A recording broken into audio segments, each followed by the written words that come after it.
ملک میں 2014 کے بعد جو حالات بن رہے ہیں وہ انتہائی ناگفتہ بھی ہیں، اور ملک کی سلامتی کے لیے بھی یہ حالات بہت خطرہ ہے۔ سپریم کورٹ نے بھی اس سلسلے میں کئی بار ریمارکس دیے ہیں، کئی ججز نے اس سلسلے میں، لیکن ابھی ریسنٹ جو فیصلہ سپریم کورٹ کا آیا ہے کہ پولیس اگر خود دیکھ رہی ہے تو ایف آئی آر کا انتظار نہ کر کے خود سنجیان لے کر اور فوراً کسی مذہب کا کوئی آدمی ہو، کسی قسم کوئی رعایت کرنے کی ضرورت نہیں ہے، اور خود سنجیان لے کر جو ہے وہ اس پر ایکشن لے سکتی ہے۔ لیکن اب سوال یہ ہے کہ وہ ہیٹ اسپیچ ہے نہیں، اس کا فیصلہ کون کرے گا؟ چونکہ اب تک جو ریکارڈ ہوا ہے وہ یہ ہے کہ جتنی بھی اسپیچز دی گئی ہیں وہ ایک پرٹیکولر کمیونٹی، پرٹیکولر سماج کی سنسکرتی سے جوڑ کر دیکھا گیا ہے اسے، اور جبکہ ہیٹ اسپیچز میں یہ بظاہر کھلم کھلا جو وارننگ آتی ہیں، دھمکیاں آتی ہیں، ابھی جیسے بائیکاٹ کی، پورے اقتصادی بائیکاٹ کی اور معاشی بائیکاٹ کی کھلم کھلا جو ہے پرویش ورما نے جو دھمکی دی ہے مسلمانوں کو، یہ اس طرح کی چیزیں ہیں جو کھلم کھلا ہے۔ لیکن اس سے پہلے جو دھرم سنسد ہوئی ہیں، اور دھرم سنسد کے ساتھ ساتھ انہوں نے جو اس میں دھمکیاں اور قتل عام کی، جینوسائیڈ کی دھمکیاں دی ہیں پورے کھلم کھلا، وہ بھی کہیں ان کا سنجیان نہیں لیا گیا،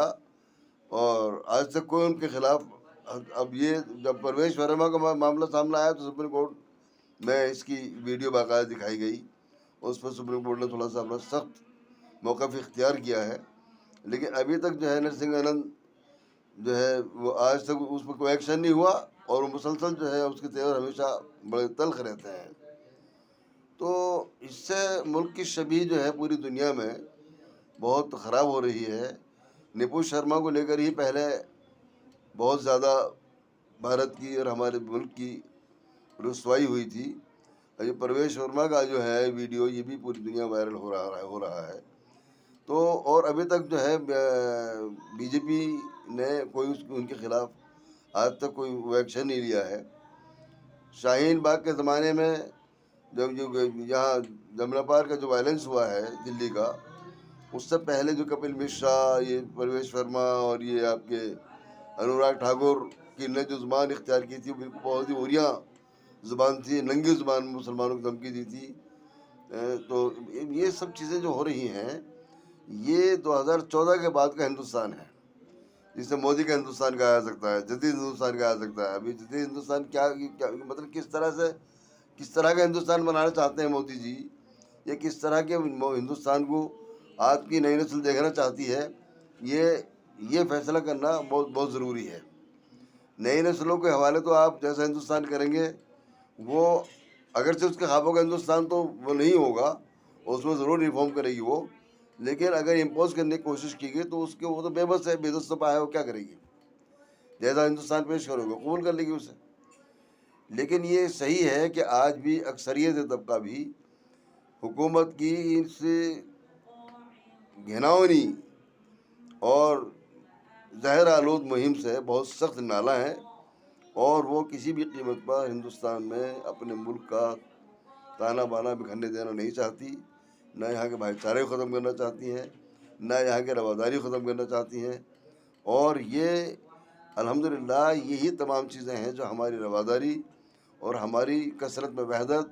اور پرامن بقائے باہم کے لیے ناگزیر قرار دی گئی ہیں۔ آزادی کے بعد ہم نے جس سنویدھان اور جس دستور کو منظوری دی تھی، اس میں ہمارے صرف اور صرف ہندوستانی ہونے سے بحث کی گئی تھی،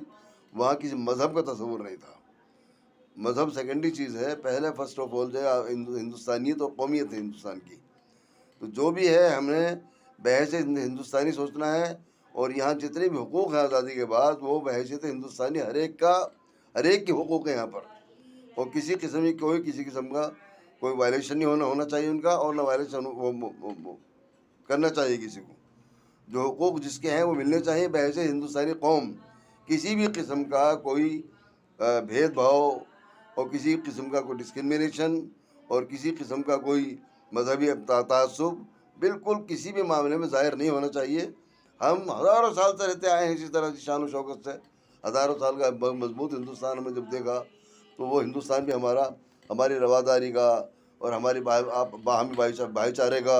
اور باہمی پرامن بقائے باہم کی پرامن بقائے باہم کا جو ہمارا رویہ رہا ہے، اس میں ہم نے دیکھا کہ ہندوستان میں کبھی مذہب کی بنیاد پر سوچا ہی نہیں لوگوں نے. مذہب اپنی پرسنل لائف ہے، آدمی کیسی پریکٹس کرے کیسے نہ. یہ سہولت یوری آزادی ہمیں ہزاروں سال سے میسر ہے پورے ہندوستان میں. اور آزاد ہندوستان کے جو سمویدھان ہم نے بنایا اس کے اندر خاص طور پر اس کو باقاعدہ جو ہے ڈکلیئر کیا گیا ہے کہ کوئی بھی آدمی، کوئی بھی قوم، کوئی بھی طبقہ اپنی مذہبی اور تہذیبی شناخت کے ساتھ، مکمل شناخت کے ساتھ اور پریکٹسنگ شناخت کے ساتھ جو ہے وہ رہے گا، اور اس کے ساتھ کسی قسم کا کوئی بھید بھاؤ قانونی طور پر اور آئینی طور پر ناروا اور ناجائز قرار دیا جائے گا اس میں. تو آج جو کچھ ہندوستان میں ہو رہا ہے، آپ پولیس کا رویہ دیکھ لو تو وہی مشتبہ رویہ ہے. خاص طور پر دلی پولیس کا رویہ جو ہے وہ تو کم از کم کھلم کھلا ہے کہ وہ باغیوں کے خلاف اور جو اس طرح کی جو توہین آمیز جو حالات بنا رہے ہیں، اور جو لوگ بنانے کے ذمہ دار ہیں ان کے خلاف کارروائی نہیں کرتی کوئی. تو یہ سب جو ہے جو ماحول بن رہا ہے پولیس کے سپورٹ اور ایڈمنسٹریشن کی چشم پوشی اور مستقل براہ راست یہ بھی کہہ سکتے ہیں کہ وہ گورنمنٹ کی پشت پناہی میں سب کچھ ہو رہا ہے. تو گورنمنٹ کی بڑی ذمہ داری ہے سمویدھان کا رکشا کرنا، سمویدھان کو بچانا، سمویدھان کی روح اور اس کی جو آئیڈیالوجی ہے اس کو پورے طور پر جو ہے اس کو سیف رکھنا اور اس کو امپلیمنٹ کرنا، یہ سب حکومت کی اپنی ذمہ داریاں ہیں. یہ الگ چیز ہے کہ آج پاور ہم دیکھ رہے ہیں کہ ایسے لوگوں کے ہاتھ میں آ گیا ہے جو پہلے دن سے ہی سرواداری کے، بھائی چارے کے اور مذہبی جو وفاداری ہے ہماری پورے ہندوستان میں ہزاروں سال چلی آ رہی ہے. اور کبھی کسی نے نہ کسی مسجد کا سہارا لیا، نہ کسی مندر کا سہارا لیا، نہ گرودوارے کا، نہ چرچ کا. یہ تو اب آ کر سب چیزیں وجود میں آئی ہیں، ورنہ ہم نے کبھی مغل دور سلطنت کے اختتام تک پوری سینکڑوں ہزاروں سالہ دور رہا ہے سلطنتوں کا، مسلمانوں کی بھی، لیکن کبھی کسی نے نہ کسی مندر کا سہارا لیا، نہ کسی مسجد کا سہارا لیا، نہ گرودوارے کا سہارا لیا، نہ چرچ کا سہارا لیا. تو یہ سب چیزیں جو ہیں یہ آخر ابھی کیوں ضروری ہو گئی ہیں؟ ابھی کیوں ضروری ہو گئی ہے؟ تو ایک ایسا طبقہ جو اس دور کو بھی بدقسمتی سے غلامی کا دور تصور کرتا ہے، یہ اسی کے ذہن اور اسی کی فکر کی اپج ہے اور اسی کی آئیڈیالوجی ہے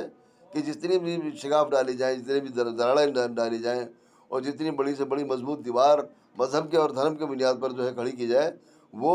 ان کے مفاد میں تو ہے، ملک کے مفاد میں نہیں ہے. ان کو ستہ مل جائے گی، ان کو اقتدار اعلیٰ تک پہنچنا اور اقتدار اعلیٰ پر براجمان رہنا ان کے لیے تو مفید ثابت ہو سکتا ہے وہ. لیکن یہ آئیڈیالوجی کل ملا کر اور مجموعی طور پر نہ پورے ملک کے مفاد میں ہے اور نہ یہاں اس سماج کے ہم مفاد میں ہے جو ہزاروں سال سے ایک بھائی چارے کے ماحول میں رہتا ہے. اس لیے ہمیں ان تمام چیزوں کو سختی کے ساتھ نوٹس کرنی چاہیے اور لینا چاہیے ہمیں کہ ہمارے درمیان ہم جتنے لوگ بھی ہیں، مختلف تہذیبوں کے، مختلف قبائل کے، مختلف نسلوں کے، مختلف حسب نسب کے، مختلف رنگوں اور مزاج کے، ہمارے درمیان جو ہے سب سے بڑی اور عظیم جو انتہائی قابل احترام قدر مشترک ہے وہ ہمارا ہندوستانی ہونا ہے. اگر ہم بحیثیت ہندوستانی اس قدر مشترک کو سامنے رکھ کر اور ہر ایک کا احترام کریں گے تو کبھی بھی اس قسم کی باتیں ہمارے ہاں پنپ نہیں سکتی، نہ زبان پر آ سکتی ہیں. ہمیں ہر قیمت پر اپنے ہندوستانی ایک تاریخی قوم کی حیثیت سے اور تاریخی ایک ساجہ وراثت ہے ہماری، یہ جو تصور ہے ہمارا یہ ساجہ وراثت کا حصہ ہے اور ہمیں اس ساجہ وراثت کی حفاظت کرنی چاہیے. اور بس میں اسی کے ساتھ اپنی بات ختم کرتا ہوں.